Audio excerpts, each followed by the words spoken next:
Welcome back to AgriTalk. We're at the Iowa State Fairgrounds in Des Moines.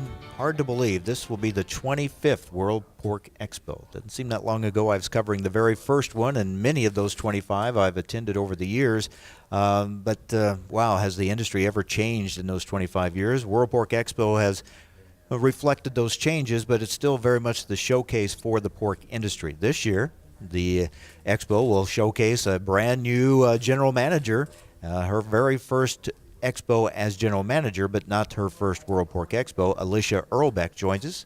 Welcome to AgriTalk, and congratulations on the new job. Thank you, and thank you so much for having me. Tell us about your background and what brought you to this position. Well, I've been working with the National Pork Producers Council since 2005 in various roles. I started as administrative assistant and worked up through meeting planning and events. I'm also the director of projects and events for the Pork Council. So being general manager of World Pork Expo is right up my alley. I love all the details and the planning and the organization. Well, there are plenty of those things to work on. And as I was mentioning to you before we came on the air, even though you're familiar with World Pork Expo, as general manager, you see it from a whole different perspective, don't you? Yeah, absolutely. I mean, there's so many moving parts to Expo, and I don't think I've necessarily always paid attention to the little intricacies and everything that's been going on. But it's a big show, great show, so there's a lot of different moving parts that I'm excited to be helping with. And what helps you is you have an experienced team that has been through this before. Absolutely. World Pork Expo could not be run without a good team. That's the whole concept behind the show. There's so much going on. We've got a lot of great staff that work for us at the National Pork Producers Council who have been at the show for several years. So we've got a pretty good working team going that knows what they're doing. Well, it gets underway tomorrow. Rain today, so it's good to maybe if you're going to have rain, this is the day to do it. It sounds pretty good for the rest of the week. Yeah, I think so. It should be in the 70s, I believe, and hopefully sunny. Hopefully the rain will stay away, so we're looking forward to some good weather. So do you have anything major planned as far as something new, different for this year's expo? One of the things that's new this year, we are going to be using the agriculture building for exhibit space this year. That's a new building for us. We've got the International Visitor Center will be headquartered in there, as well as America's Best Genetics. And it's right in the main entrance when you come through the gates for the expo, so it's a great location right next to the big grill, so there'll be lots happening there. Now, we mentioned we call World Pork Expo, obviously. It is a world event. I mean, this is the showcase for the pork industry, and you have visitors from all around the world. Yes, World Pork Expo is the world's largest pork-specific trade show. We have, on average, about 700 international attendees. They represent around, this year, I believe we have 39 different countries represented. So it's a great opportunity for them to come and be exposed to things they otherwise wouldn't have access to, and they really value the opportunity to come, and they just love to be here and love the hospitality of Iowa as well. Over the years, we have seen the expo kind of move dates around. Used to be Thursday, Friday, Saturday, and now back to Wednesday, Thursday, Friday.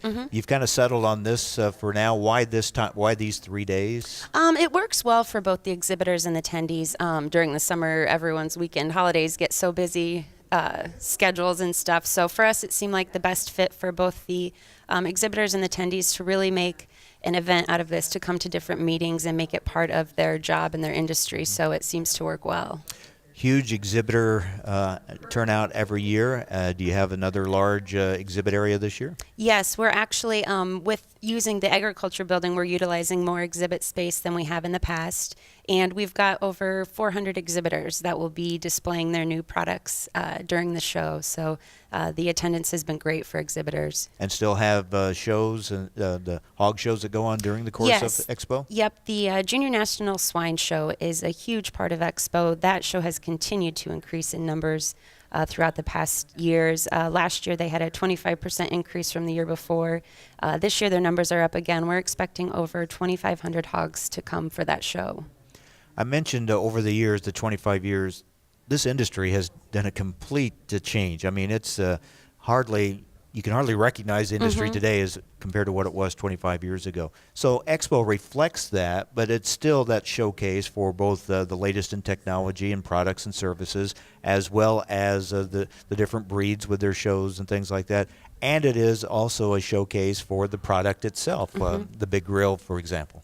Yes, we've got lots of great food here. There's so many good barbecuers. I mean, we've got the top of the top here preparing food. So that's a fantastic part of it, as well as during the Music Fest as well. We've got pork that we'll be bringing out, and everyone loves to get a good sample of that. It's also a very much of an educational event, isn't it? Yes, we have several seminars planned during the show on Wednesday and Thursday, and those cover topics anywhere from feed and nutrition to animal health, environmental issues, just a wide variety of topics that are covered. And those are available free to anyone who attends the show. They're very valuable for those. Because we know it's a very challenging time for those in the livestock industry. I guess it's always a challenging time, really, when we look back on it. But when you look at everything from, feed costs to environmental issues to the animal welfare issues, I mean, there's just no shortage of those challenges.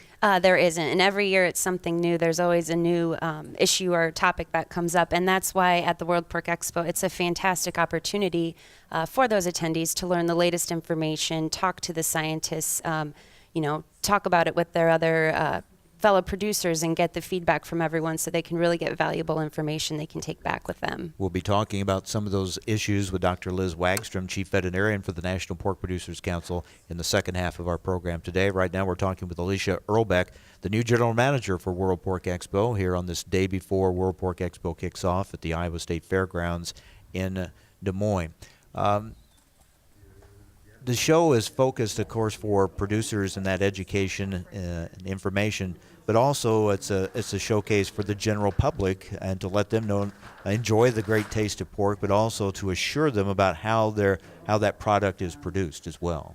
Yes, absolutely. And the pork industry are the most caring people. I've loved working with all the individuals in the industry for the years I've been with the National Pork Producers Council, and they are very dedicated to their job, and they really care about the products that they're preparing and the animal health issues as well. They're preparing the food for their families as well as for the general population. So, yeah, it's great for them to come down and meet with them one-on-one. You can actually meet the people behind the companies. Great challenge for agriculture in general.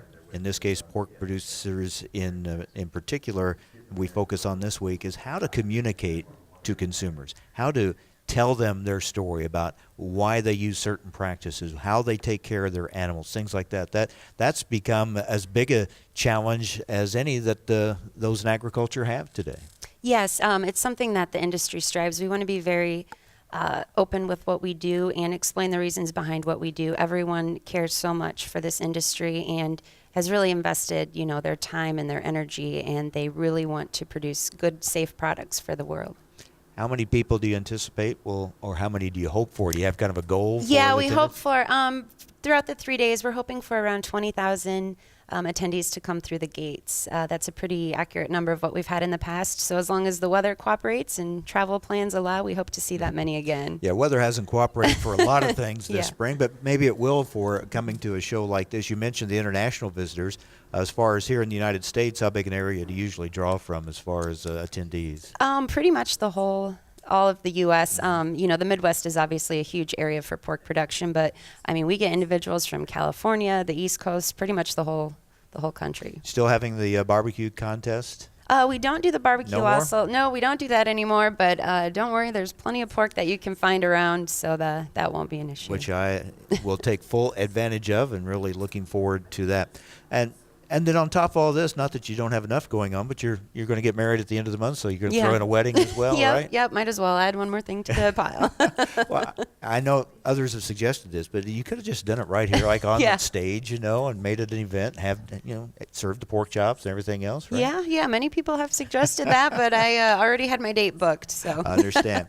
Well, Alicia, congratulations on the new job and the new challenges and opportunities that go along with it. We hope your very first one is a great success and the first of many for you. Thank you very much. Thank you very much. All right, that's Alicia Irlbeck, the new General Manager for World Pork Expo that gets underway here in Des Moines, Iowa at the Iowa State Fairgrounds. Opens up tomorrow, runs tomorrow, Wednesday, Thursday. Alicia, before I let you go, better ask you about the hours for those that are coming in. What are the hours for the show? The show runs Wednesday from 8 to 5, Thursday from 8 to 5, and on Friday from 8 to 1. All right. So those are the dates and the hours, and we hope that you will be able to maybe take in some of World Pork Expo.